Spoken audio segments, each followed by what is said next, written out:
Buen día y bienvenidos a la sesión número 3 de la materia de Pensamiento Matemático 1. ¿Okay? El día de hoy vamos a dar continuidad a nuestros temas, comenzando con el tema del teorema de Bayes. ¿Okay? Y dice, el teorema de Bayes es uno de los resultados más conocidos y útiles en el área de probabilidad y estadística, y en particular en el estudio de probabilidad condicional. Básicamente, el teorema de Bayes nos dice cómo calcular la probabilidad de un suceso, teniendo información a priori sobre dicho proceso. Nos va a permitir este teorema calcular en qué momento o cuál es la probabilidad de que ocurra algo, siempre y cuando teniendo información importante, ¿ok?, sobre dicho suceso. Este teorema es altamente usado por su simpleza y su rápida aplicación en muchas áreas de conocimiento. Por ejemplo, en la parte de medicina, biología, tecnología, negocios, o en cualquier área en la que se necesite tener una seguridad y una certeza sobre que algún suceso, dada la información de antemano. Además, es comúnmente utilizada dicha herramienta para obtener una mayor seguridad o certeza si el problema así lo requiere. Este teorema lo ocupamos para empezar a descartar, ¿no?, en base a la información previa obtenida, ¿no? Continuamos.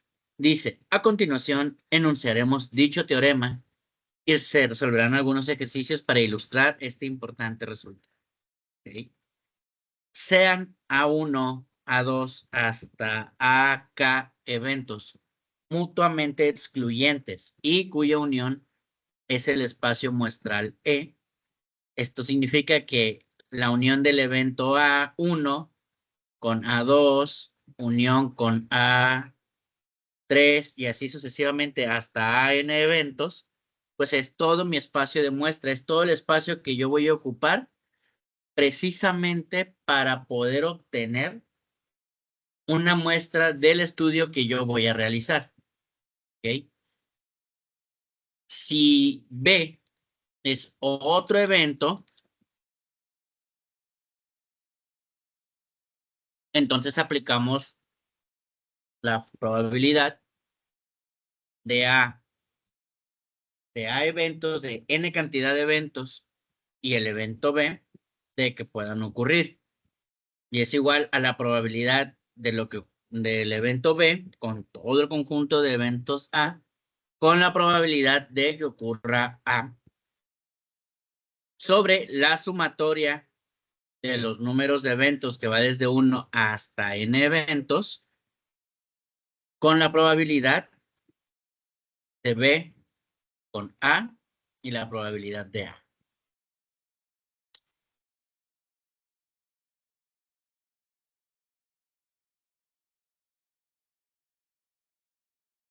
¿Qué significa esto? Bueno, donde la probabilidad de A en cualquier evento representa la probabilidad del evento, denominada probabilidad a priori.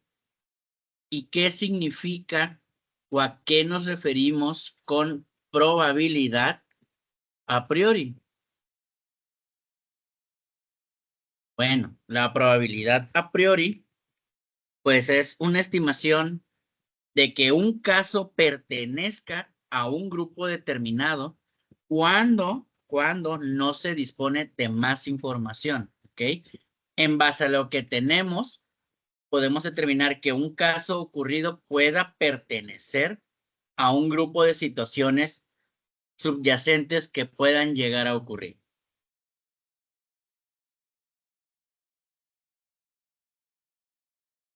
De ahí tenemos la probabilidad de A y con B, que representa la probabilidad del evento A dado el evento B, también conocida como probabilidad a posteriori. ¿Ok? Esta probabilidad es aquella que se calcula con base a datos que ya se conocen después de un evento o un experimento. Entonces, esto significa que representa la probabilidad de que ocurra un evento X dependiendo de lo que ocurra en un evento Y, o en este caso, la probabilidad de que ocurra un evento en A dado el resultado o la ejecución de un evento B. ¿Ok?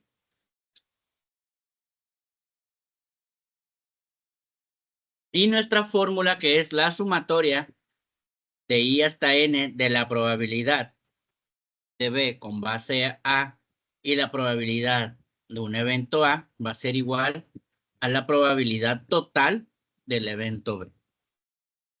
Revisamos nuestro ejemplo.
Bien, después de una lectura interna, vamos a revisar para poderlo explicar.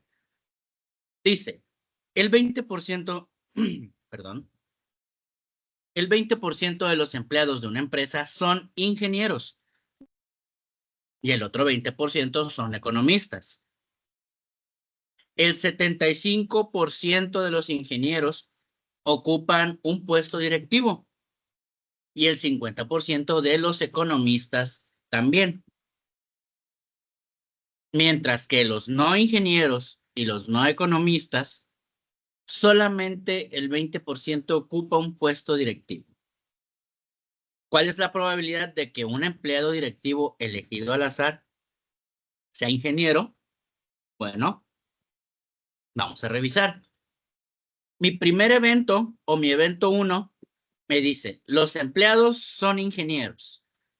Basado en el análisis del problema, tenemos que el punto 2 o el 20% de mis empleados son ingenieros.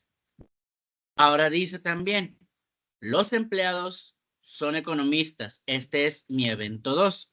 Entonces, la probabilidad de que ocurra mi evento 2, basado en la descripción de mi problema, es igual 20%. ¿Ok?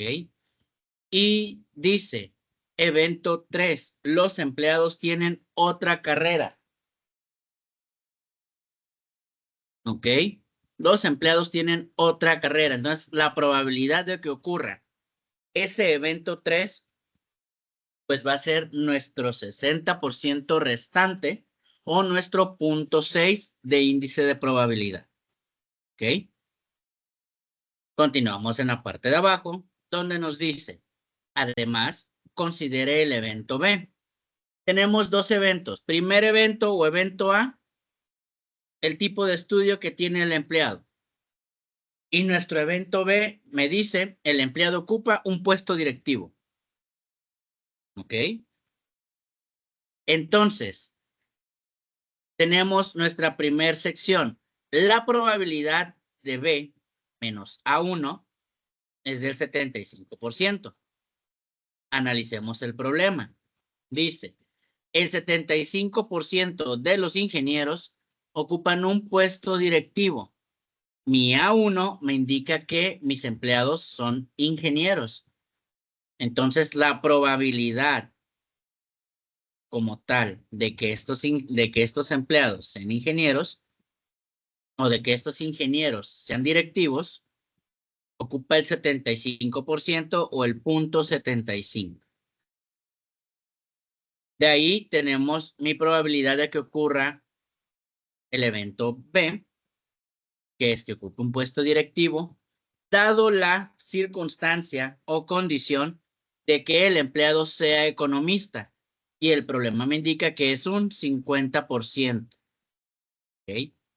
Y la probabilidad de que algún otro empleado con otro estudio ocupe el puesto directivo es únicamente del 20% y es la probabilidad de que ocurra el evento B en base al evento A.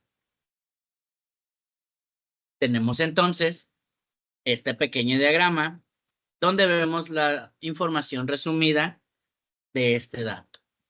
Solamente el 20% son ingenieros, el 20% son economistas y el 60% tienen otra carrera. De ese 20%, el 75% es directivo. En el segundo caso, el 50% es directivo. Y en el tercer caso, el otro 20% es directivo. ¿Ok? Dice, estábamos interesados en conocer la probabilidad del evento A1, que es de que los empleados son ingenieros y a la vez son directivos, ¿ok? Siguiendo la fórmula del teorema de Bayes, donde tenemos la probabilidad del evento B en base a A1 con la probabilidad de A1 entre la sumatoria de I1 hasta 3 de la probabilidad del evento B con base a I con la probabilidad de AI. ¿Ok? Sustituimos valores, la probabilidad del evento BA1, que es el 75, la probabilidad del evento A1, que es el 20%, sobre la probabilidad que ocurra de B con A, más la probabilidad de B a 2, más la probabilidad de B con A3. Hacemos operaciones y tenemos un resultado aproximado de 0.405 o del 0.40% de probabilidad, lo que nos indica que si nosotros seleccionamos un empleado, tengo el 40.5% de que ese empleado que yo elija como tal sea ingeniero. Ya no dejemos directivo, sino que sea ingeniero. ¿Ok? Basado en ese análisis de probabilidad, vamos a dar 2 minutitos para resolver la actividad número 17 de nuestro cuadernillo de actividades, la cual, déjenme llegar.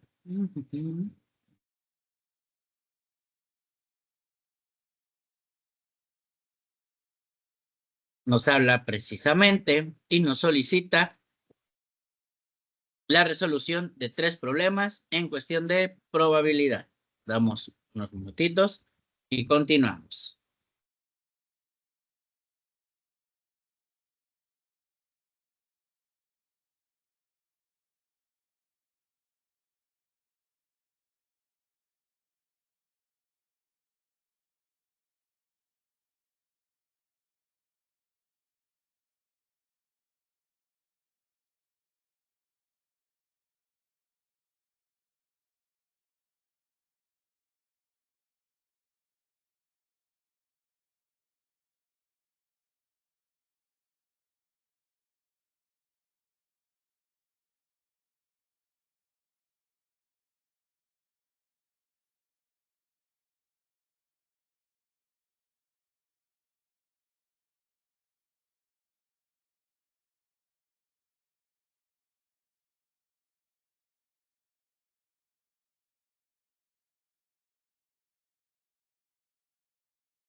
Muy bien, continuamos.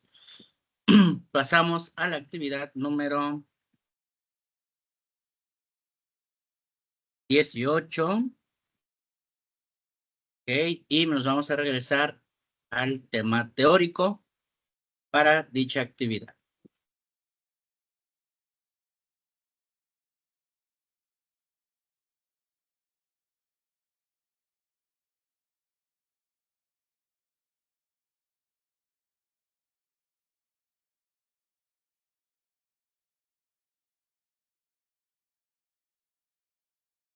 Muy bien.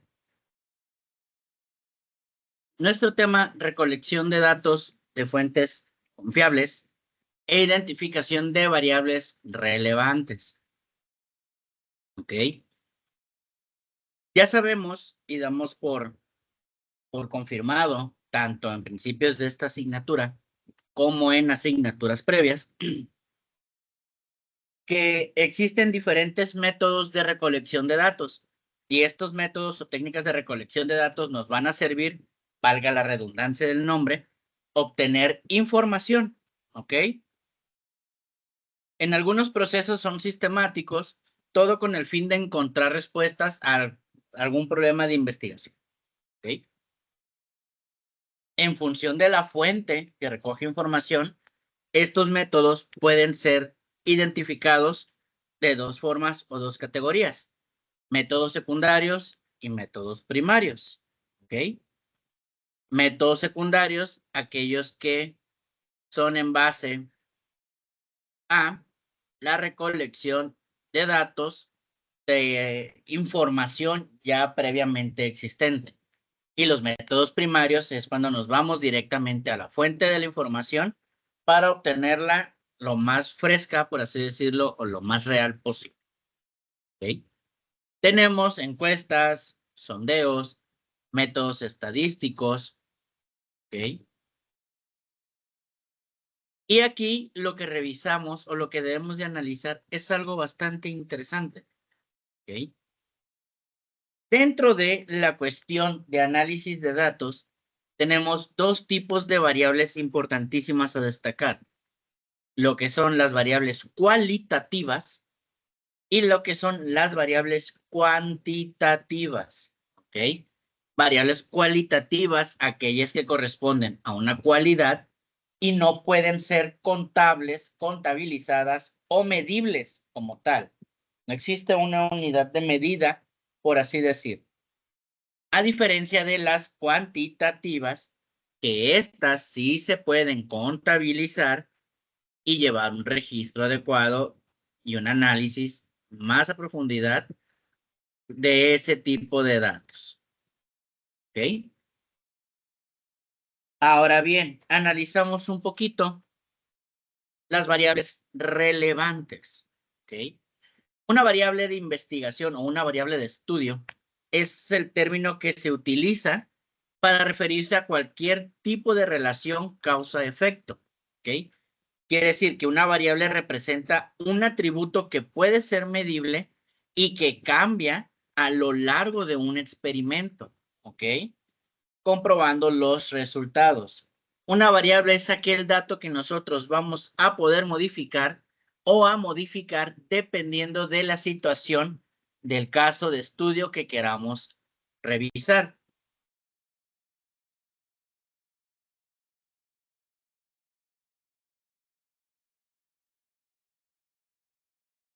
¿De acuerdo? Ahora bien, el determinar una variable en una investigación es un proceso bastante delicado. ¿Por qué? Porque este implica identificar y definir las características o conceptos que se van a estudiar y obviamente que se van a medir. ¿Ok? Todo esto para poder alcanzar el objetivo base de nuestra investigación. ¿Ok? Una variable es un elemento importante que se analiza y compara.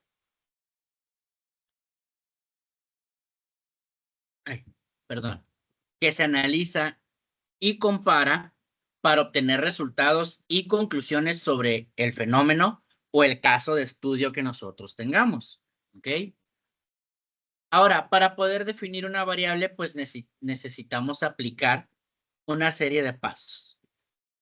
Primer paso, definir el problema de investigación. ¿Ok? Siempre es importante tener claro qué es lo que quiero investigar, cuál es el problema o el tema que yo deseo saber. Esto pues explica claramente la pregunta de investigación, el motivo, el objetivo de lo que yo quiero responder al momento de estar aplicando una investigación. Una vez que yo ya defino mi tema central, mi tema base, aquel tema que me va a hacer trabajar, bueno, pues empezamos a hacer la revisión de la literatura y del marco teórico, ¿ok? Empezar a analizar aquella información que ya existe, ya se hace derivada de un análisis de fuente primaria o de un análisis de fuente secundaria, ¿ok? Y este nos va a ayudar a identificar conceptos, ideas o algunas variables que ya hayan sido utilizadas en otros casos o por otros investigadores. Y esto nos van a dar un cimiento o una base sólida para poder desarrollar una investigación, ¿ok? De ahí tenemos la identificación de variables dependientes e independientes. Estas, bueno, pues en muchos casos de investigación, todas las investigaciones tienen una variable principal, que es la que se intenta explicar o en algunos casos se intenta predecir, ¿ok? Y otras variables que se pueden ser consideradas causas o factores que puedan influir en la variable principal, ¿ok? La variable principal se conoce como variable dependiente, mientras que aquellas variables que influyen en ella se llaman variables independientes. Ya que identificamos variables, pues empezamos a definirlas de una manera más concreta, de una manera más específica, ¿ok? ¿Y esto para qué? Bueno, pues para que pueda ser medible y pueda ser analizable, ¿ok? Esto en el ámbito de las matemáticas, de la estadística principalmente, se le conoce como operacionalización de las variables. Y esto implica, pues, establecer indicadores o medidas que van a reflejar cada variable. Una vez que nosotros identificamos una variable, debemos identificar la forma en la cual esta va a ser medida. ¿Ok? Luego tenemos establecer el tipo de variable. Y es aquí lo que les comentaban sobre las variables cualitativas y cuantitativas. Cualitativas representan alguna característica o atributo, el cual no puede ser medido. Y cuantitativas, pues representan aquellas que pueden ser medidas con números o tienen un valor numérico como edad, ingresos, rangos, anywhere. Tenemos también dentro de la parte para poder nosotros determinar lo que es la variable de mi investigación, pues debemos de considerar aquellas que son variables de control. En algunos estudios, no en todos, es necesario tener en cuenta aquellos factores que pueden influir en la relación entre lo que puede ser mi variable principal. Si, por ejemplo, quisiéramos predecir, quisiéramos predecir en qué momento puede llegar a temblar, pues sabemos que necesitamos revisar la condición de las placas tectónicas, la condición climática, la condición del subsuelo. ¿Okay? Toda esta parte va englobada y esta influye en ese análisis estadístico o en esa probabilidad. ¿Okay? Una vez que identificamos cuál es esa variable de control, pues definimos la población y la muestra. La población, pues se refiere a un grupo general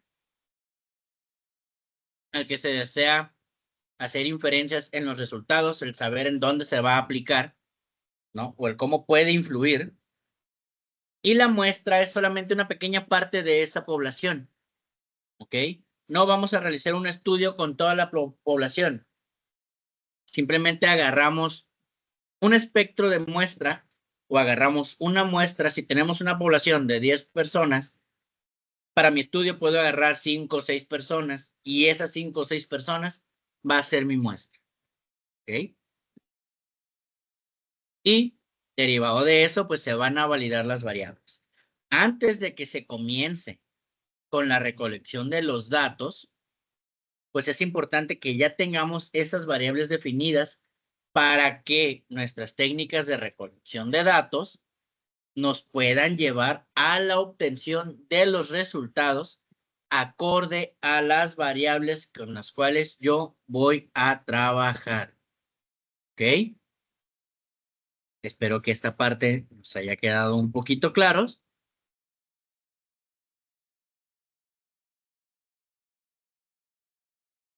Y procedemos a realizar nuestra actividad número 18 de nuestro cuadernillo de actividades.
Una vez concluida la actividad número 18, pasamos a realizar nuestra actividad número 22, que va de la mano, precisamente, con el tema que acabamos de explicar. ¿De acuerdo? Damos 2, 3 minutitos más para esta actividad y procedemos a continuar con explicación teórica de los diversos temas de la materia.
Muy bien.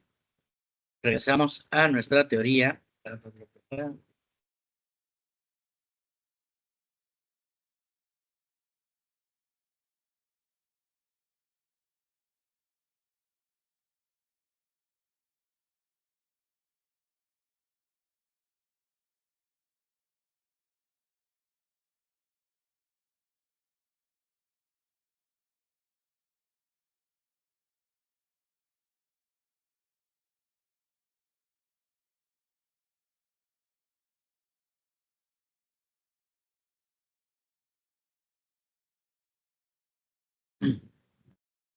Correlación entre variables,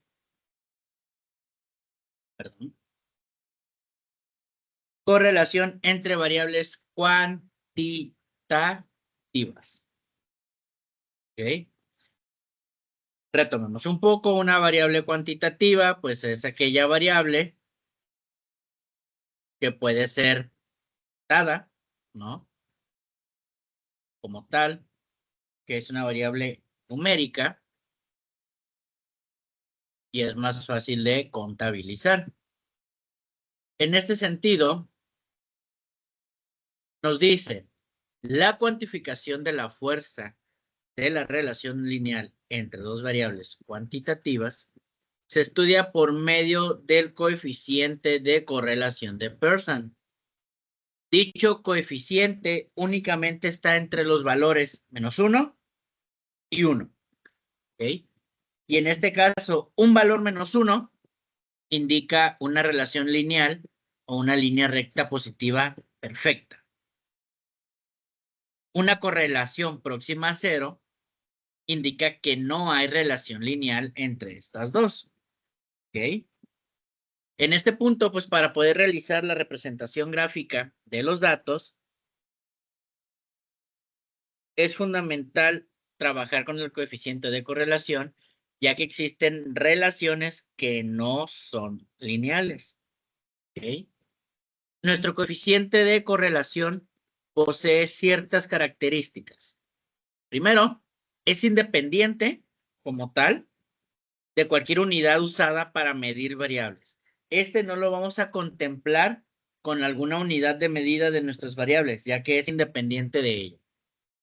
El valor del coeficiente de correlación se altera de forma importante ante la presencia de un valor extremo, ¿ok? Como puede suceder en algunos casos como con la desviación típica. Ante este tipo de situaciones, es conveniente realizar un cambio en los datos a manera de cambiar la escala de medición y obviamente pues va a moderar un poquito el efecto de los valores extremos. ¿Ok? Luego tenemos el coeficiente de correlación, mide solo la relación con una línea recta. ¿Ok? Dos variables pueden tener una relación curvilínea fuerte. A pesar de que su correlación sea pequeña, por tanto, las relaciones entre estas dos variables deben de representarse gráficamente hablando y posteriormente poder calcular el coeficiente de correlación.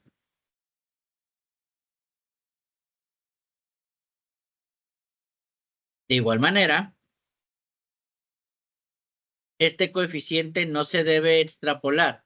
¿A qué se refiere con no se debe de extrapolar? Bueno, cuando hablamos de la extrapolación, siempre estamos diciendo, ¿no? O se supone que la función será de una determinada manera, ya que no tenemos datos más allá que los datos que nos da nuestro intervalo. ¿Ok?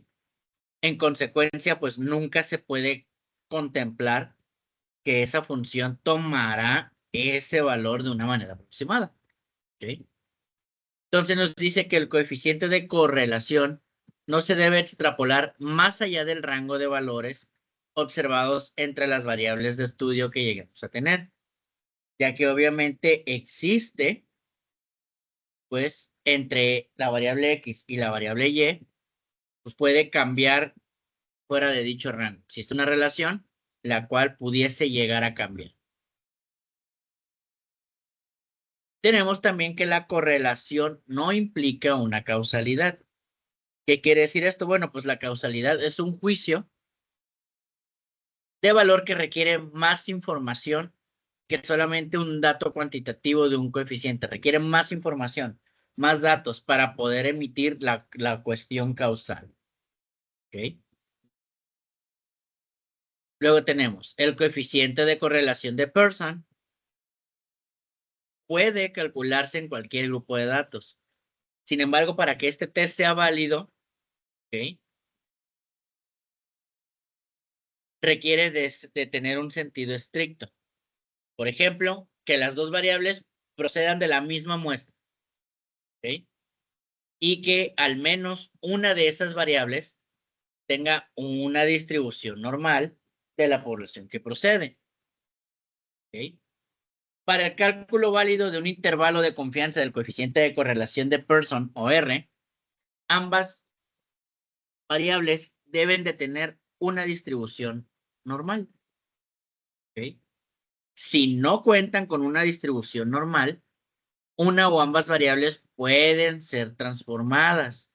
¿Ok? Si no, se calcularía un coeficiente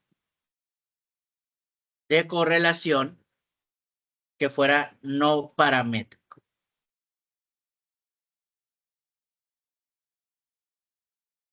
Analicemos nuestra tablita de datos. Tenemos dato X, dato Y. Tenemos nuestra columna X menos la media de esa X como tal. Entonces, esta X son estos datos. A esto le sacamos promedio y ese promedio lo vamos a restar del dato de nuestra tabla. Lo mismo ocurre con la columna Y menos Y media. Y al final, estas dos celdas o estas dos columnas se van a multiplicar para darnos precisamente la sumatoria. Esta sumatoria la ocupamos para hacer el cálculo de la covarianza. ¿Ok? Que me dice la fórmula de la covarianza, que es la sumatoria de las distribuciones, de la diferencia de distribuciones de X y Y sobre N-1. ¿Ok? N es la cantidad de datos que tenemos menos 1.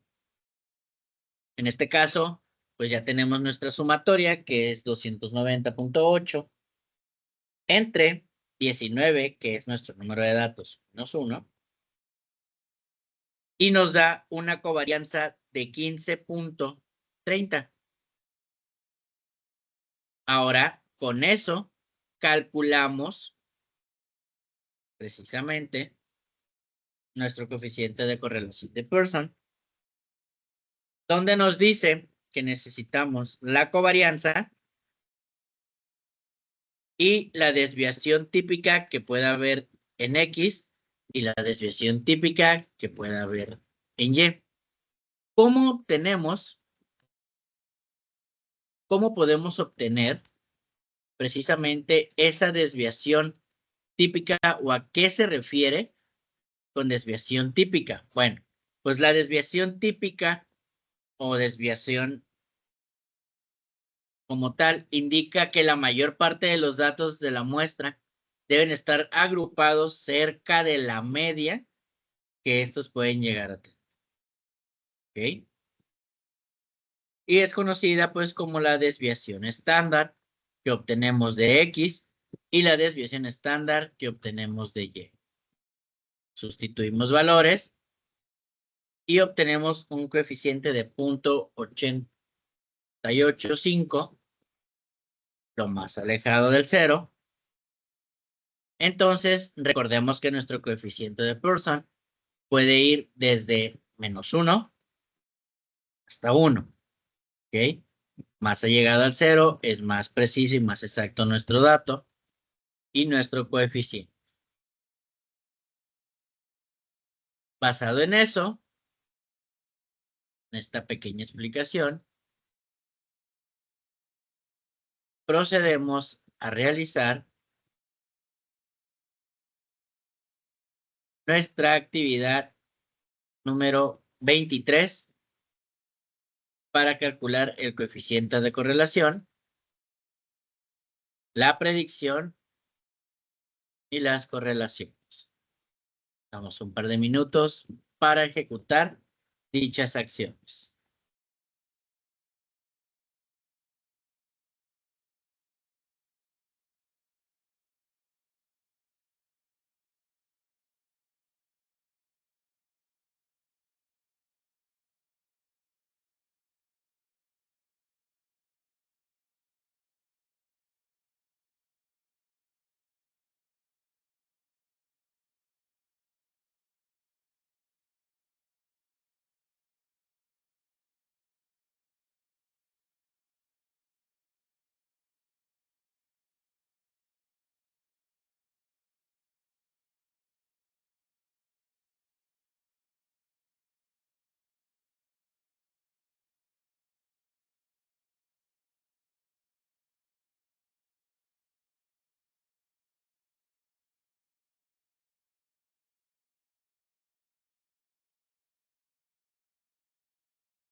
Damos un minuto más para continuar con la cuestión teórica.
Bien, continuamos. Una vez analizada la correlación, pues debemos de presentar, ¿ok? Y estas, pues, se debe demostrar siempre que sea posible la gráfica que correlaciona las dos variables de estudio, ¿ok? El valor de R o de nuestra correlación de Pearson se debe demostrar en dos decimales junto con el valor de la P si el test de hipótesis se realizó para demostrar que este coeficiente de correlación es estadísticamente diferente de 0. Y obviamente el número de observaciones pues debe estar a su vez indicado. ¿Sí? Tenemos aquí una correlación entre peso y talla.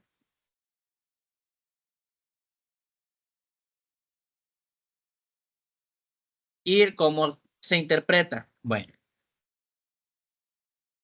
el coeficiente de correlación, como previamente se indicó, o como indicamos hace rato, pues oscila entre -1 y 1, encontrándose en el punto medio, el 0, que este indica que no existe alguna asociación lineal entre las dos variables de estudio.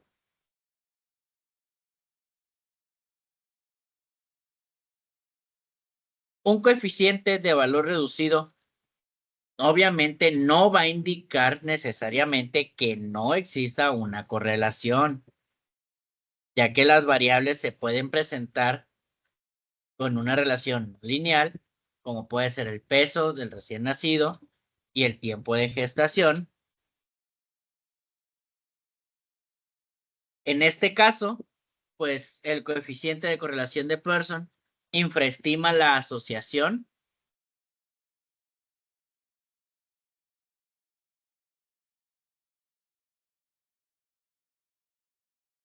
al medirse linealmente, ¿ok?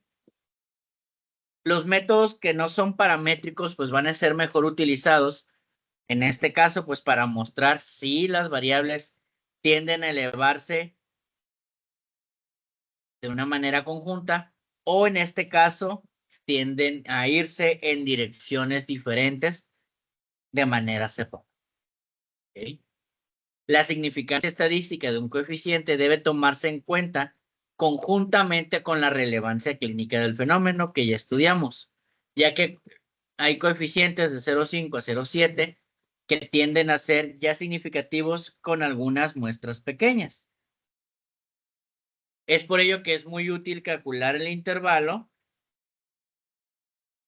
de confianza del coeficiente de correlación de Pearson, ya que en muestras pequeñas este coeficiente suele ser más amplio. Recordemos que más ha llegado a 0, pues es mejor en la exactitud. ¿Ok? Y nos vamos a pasar, derivado de esta explicación, a nuestra actividad número 24 y 25. Damos un par de minutos para 24 y 25.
Muy bien.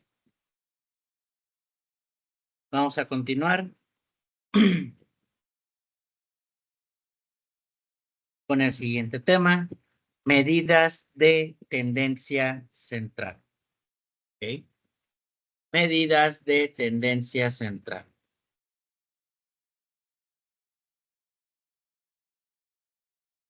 Segundito.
Una disculpa. Las medidas de tendencia central, pues son datos que informan cuál es el centro en torno al cual se ubica un conjunto de datos.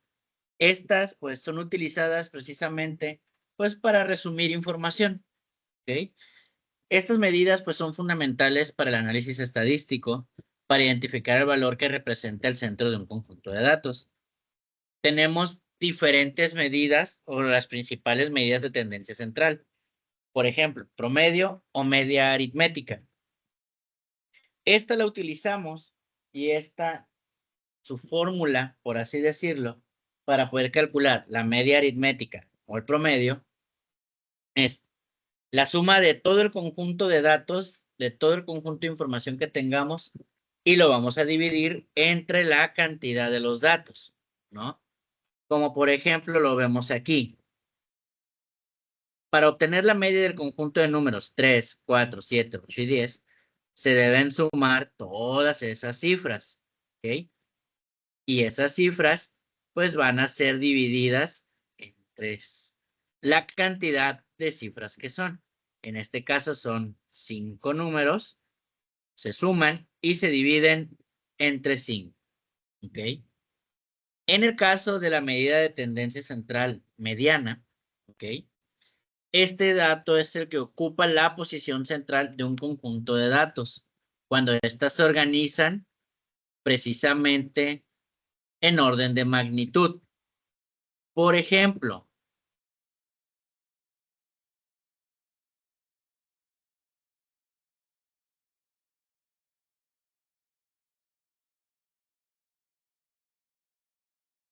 momento.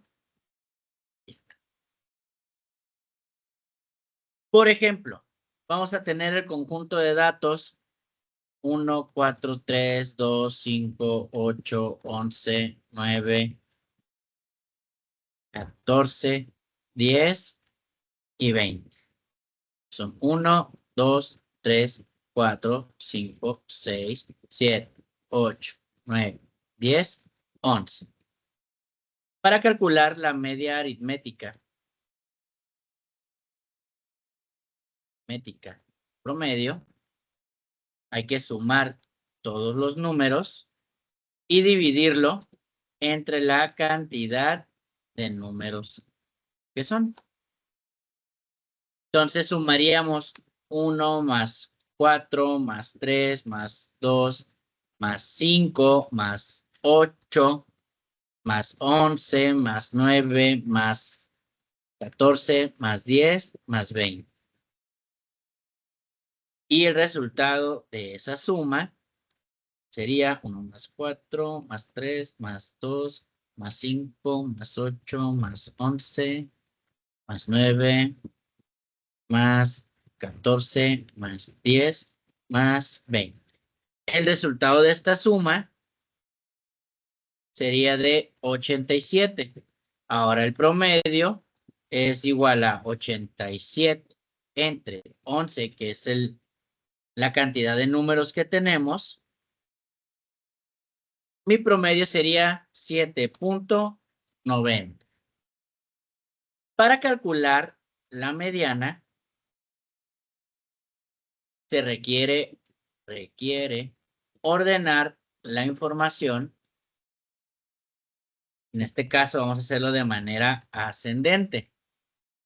Entonces empezamos con el ordenamiento 1, 2, 3, 4, 5, 8, 9, 10, 11, 14 y 20. Una vez que lo ordenamos, empezamos a identificar. Como tenemos 11 números, sabemos que entre medio de ellos, pues hay un número que va a ser nuestra mediana. Dividimos en partes iguales nuestra cantidad de números. Entonces, tendremos los primeros 5 números, luego seleccionamos uno y nos vamos a los otros 5. En pocas palabras, lo que hacemos es identificar los primeros números, los últimos números, que sean de la misma cantidad, ¿ok? Y en este caso son 5 números antes de la mediana y otros 5 números después de la mediana. Entonces, mi mediana es igual a 8, ya que 8 es el valor central una vez ordenados los números. Y de ahí tenemos la moda. La moda es el valor que más se repite en un conjunto de datos. ¿Okay? En este caso, en este conjunto de datos, nosotros pues no tenemos moda. ¿Por qué no tenemos moda? Porque ninguno de nuestras cifras o ninguno de nuestros registros se repite. ¿Ok? Entonces, ahí no existe una moda, ya que todos tienen precisamente el mismo nivel de aparición dentro de mi conjunto de datos.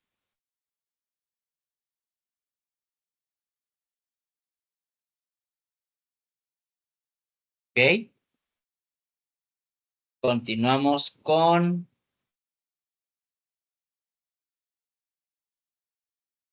la cuestión de explicación teórica. Ahí está. Vamos a proceder a realizar la actividad número 26. 26.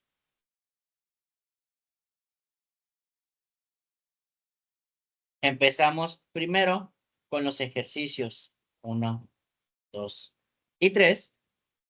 Y ahorita procedemos a revisar cómo resolver los ejercicios o el ejercicio, perdón, número 4. Damos un par de minutitos para los primeros 3 y ahorita pasamos al número 4.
Muy bien. Vamos a proceder a revisar, bueno, más bien a realizar la tabla de la actividad número 26, la sección 4. Para ello, voy a utilizar Excel para hacer más rápido la tabla y a irles explicando paso a paso cómo resolver cada una de estas columnas.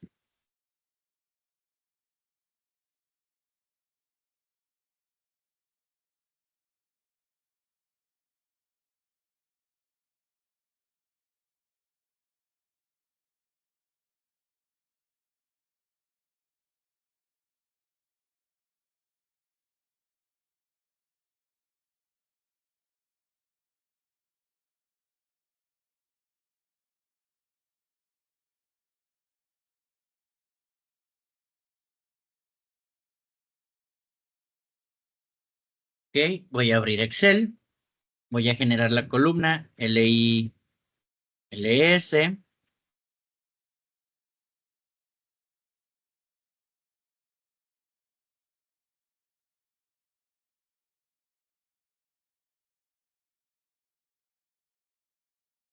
Dame un segundo.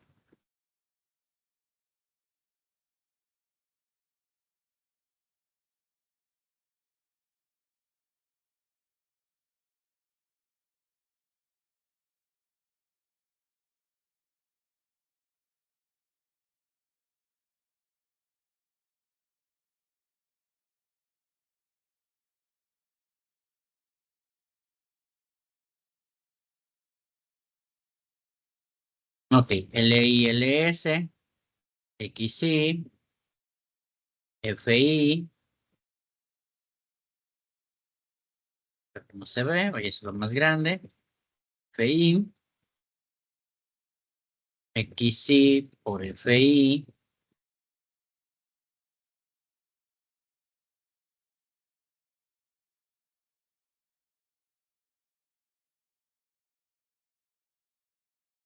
HI,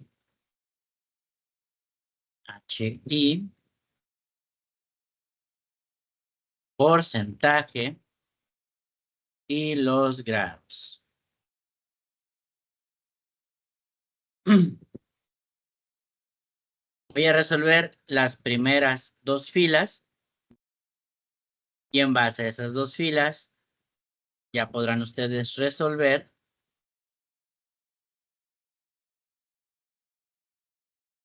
las siguientes filas. 558, 58, 61, 61, 64, 64, 67, 67, 70, 70, 73. Y aquí es 2, 3, 5, 6, 5, 5, 3, 1. Muy bien. Entonces, para calcular XI,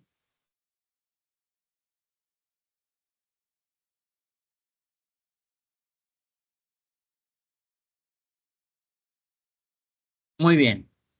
Continuamos, entonces, para poder calcular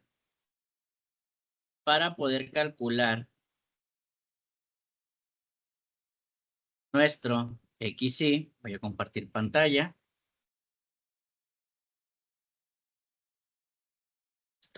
Para poder calcular XI, ocupamos límite inferior y límite superior. Entonces, para calcular XI es límite inferior más límite superior. Todo esto dividido entre 2. Entonces, mi primer fila tiene como límite inferior 49, como límite superior 52, entre 2. Entonces, mi primer fila sería igual a 101 entre 2, lo cual es igual a 50.5. Y este sería mi primer resultado de X y 50.5. Mi segunda fila, igual, límite inferior 52 menos soy yo, más límite superior 55. Todo esto dividido entre 2 y ya sería segunda fila es igual a 107 entre 2, lo cual es igual a 53.5. 53.5. Con esto ya tenemos el resultado de las primeras dos filas. ¿Ok? Las siguientes filas se calculan de la misma manera. Como quedamos al principio de la explicación de este tema, bueno, más bien de esta actividad, únicamente voy a hacer las primeras dos filas para que ustedes hagan el resto. Tenemos frecuencia absoluta acumulada. Es acumulada, entonces lo que hacemos es sumar mi elemento con el que está en la frecuencia absoluta más el elemento de la frecuencia absoluta acumulada. Tenemos 2 más 3, 5. 5 más 5, 10. 10 más 6, 16. 16 más 5, 21. 21 más 5, 26. 26 más 3, 29. 29 más 1 es 30. ¿Ok? Lo que estamos haciendo es precisamente sumar de manera acumulativa nuestras frecuencias. ¿Ok? De ahí viene nuestra siguiente columna. Revisemos nuestro manual, que es XY, es con la FI, por la frecuencia absoluta. Y lo que hacemos es multiplicar, lo voy a hacer ahorita en Excel, pero es multiplicar el valor de XY por el valor de FI para obtener mi frecuencia. Ahí está. En este caso sería 101. Luego, para poder nosotros sacar la frecuencia relativa, lo que hacemos es precisamente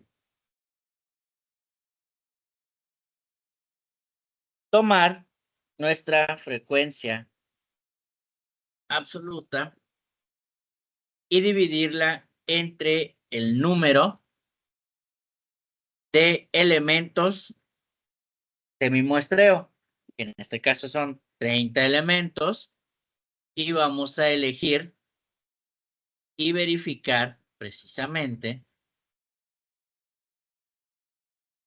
momentito,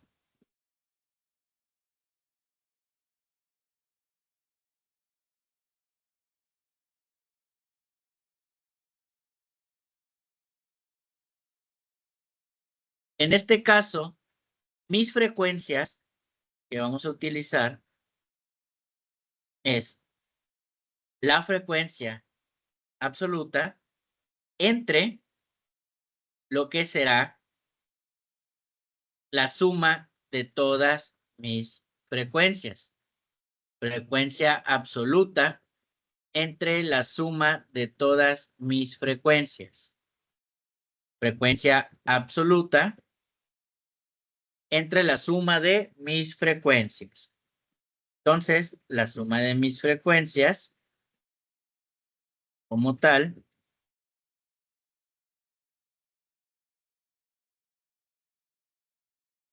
sería igual a frecuencia absoluta entre la suma de mis frecuencias. Y esto mismo lo vamos a realizar para todas las filas. ¿Ok? Para el caso de la frecuencia relativa acumulada, que es mi columna G, mi primer columna se va igual. Como tal,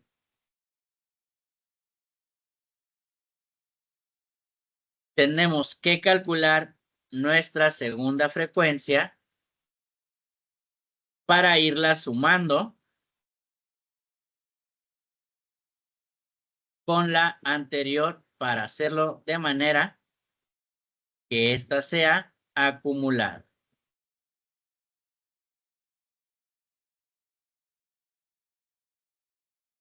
¿Ok? Esto no va. Vamos a borrarlo porque esto lo tienen que sacar ustedes. Ahora, ¿cómo saco el porcentaje? Bueno, pues el porcentaje va a ser el resultado de la multiplicación de mi frecuencia absoluta, no, mi frecuencia relativa, perdón, por 100. Este sería mi porcentaje. Y para sacar los grados, misma acción, multiplicación de mi frecuencia relativa por, en este caso, 360. Y estos serían los grados que se lleva este primer elemento. ¿Ok? Espero que nos haya quedado claro para poder concluir con nuestra actividad número 26. ¿De acuerdo? Vamos a dar unos minutitos para concluir dicha actividad.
Muy bien.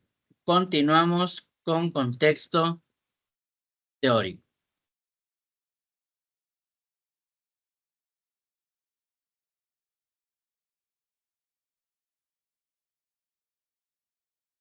Medidas de dispersión. ¿Ok? Las medidas de dispersión dan información sobre el grado de variabilidad de una variable estadística. Esto se consigue a través de diferentes fórmulas que nos dan un valor numérico para valorar el grado de dispersión. ¿Ok? En otras palabras, estas medidas pues son números que indican si una variable se va a mover mucho o no. ¿Ok? La razón de ser de este tipo de medidas es conocer de una forma resumida una característica de la variable estudiada. ¿Ok? En este sentido, pues deben ser acompañadas a las medidas de tendencia central, que son media, mediana y moda. Juntas ofrecen información de un solo vistazo que sea fácil de interpretar y que posteriormente podamos utilizar para comparar y, en dado caso de ser necesario, poder tomar decisiones. ¿Ok? Tenemos medida de dispersión rango, que es el número que indica la diferencia entre el valor máximo y el mínimo. Tenemos la varianza, que es la medida que representa la variabilidad de una serie de datos respecto a su media, que tanto puede variar un dato en base a la media aritmética o a la media obtenida. ¿Ok? Tenemos también el coeficiente de variación, desviación estándar y rango estadístico. Esas serían nuestras medidas de dispersión. Y para concluir esta parte, tenemos también cuartiles, deciles y percentiles. Y esto dice que, aunque la varianza y desviación estándar son medidas de dispersión más útiles en análisis estadístico, existen otras técnicas con las cuales puede medirse la dispersión de un conjunto de datos. Y estos son cuartiles, deciles y percentiles. Un cuartil nos dice que son los valores de la variable que dividen a los datos en cuartos. Cada conjunto de datos tiene 3 cuartiles. El primer cuartil es un número tal que a lo mucho 25% de los datos son menores en el valor de Q1 y a la suma 75% son mayores. El segundo cuartil me indica la mediana, que es el 50%. El tercer cuartil me indica que es un número que tal cual, pues a lo mucho 75% de los datos son menores en el valor y a la suma 25 mayores. ¿Ok? En el caso de los deciles, se maneja de la misma manera, pero en vez de dividirse en cuartos, estos se dividen en 10 partes iguales o 9 divisiones. Y los percentiles, pues son los valores de la variable que dividen un conjunto de datos en 100 subconjuntos.